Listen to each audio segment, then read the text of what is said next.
a Skyler Norton production.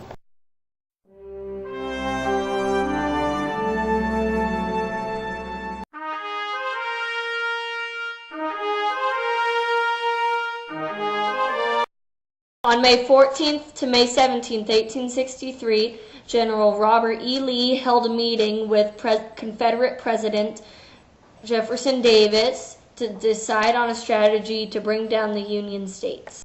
Okay, Lee, so I say that you take your army west and fight Grant's Union Army at Vicksburg. No, that is not what I am doing. I wanted to go north to Gettysburg. Lee, I am the Confederate president, not you. So you will do as I want to do what I want to. Besides, if we are to win the war, we need to act quickly. Lee, I really don't think that is a very swell idea. Come on, I'm hoping that one great victory on Union soil will trigger them to surrender. Then we'll get to party! Woo-hoo! You know what? Fine. Take your stinking army to Gettysburg. I still like my plan better. Wait 1 second.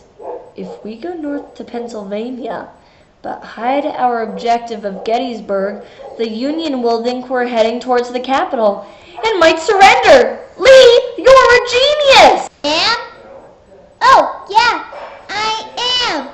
Now all bow down to me. Wah-ha! No.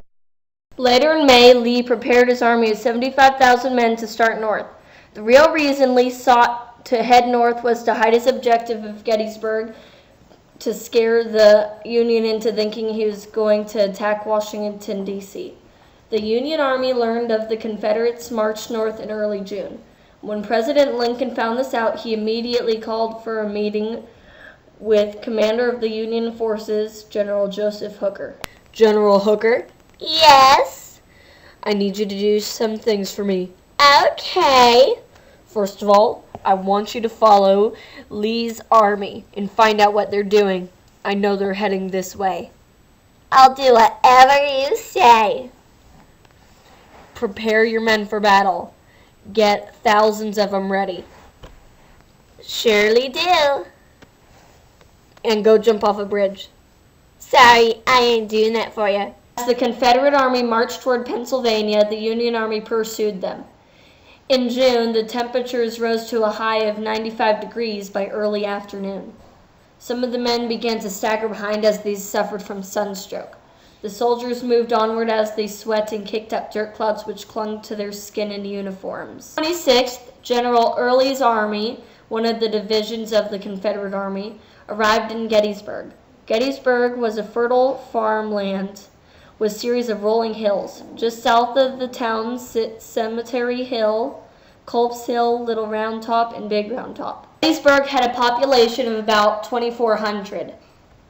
As divisions from both armies arrived in Gettysburg, citizens fled town and others took cover. The armies prepared for battle.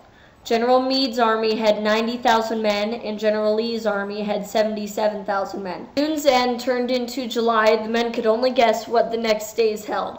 The Battle of Gettysburg would be a big surprise. On July 1st, 1863, the Confederate and Union armies met by chance in the town of Gettysburg.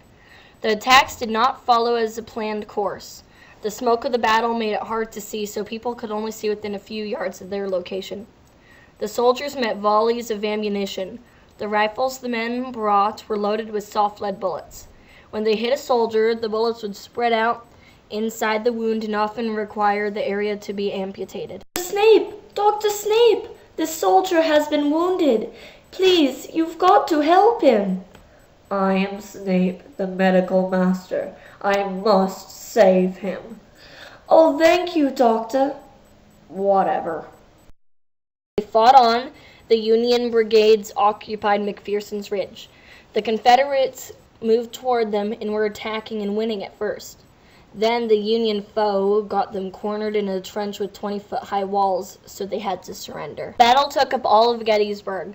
Some locals would see things like Confederates crouching in a barnyard or sharpshooters from both sides fighting in the streets. By now, reinforcements from both sides had arrived.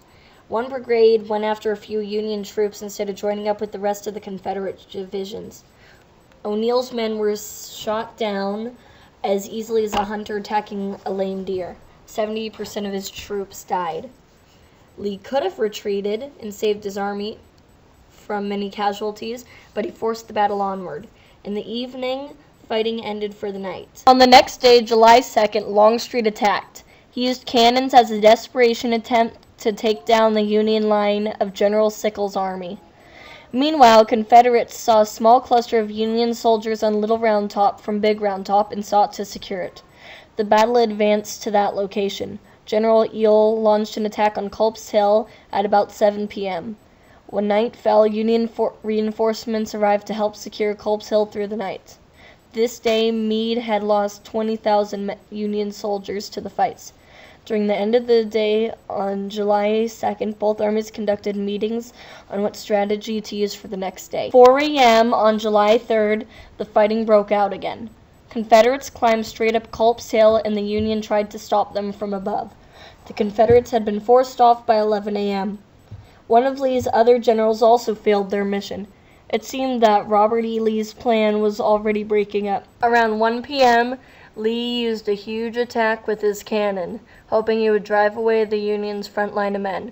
The cannon shells were unsuccessful in killing many Union soldiers. Outraged at this, the Confederates charged at the Union's army. This became known as Pickett's Charge. The charge ended around 4 p.m.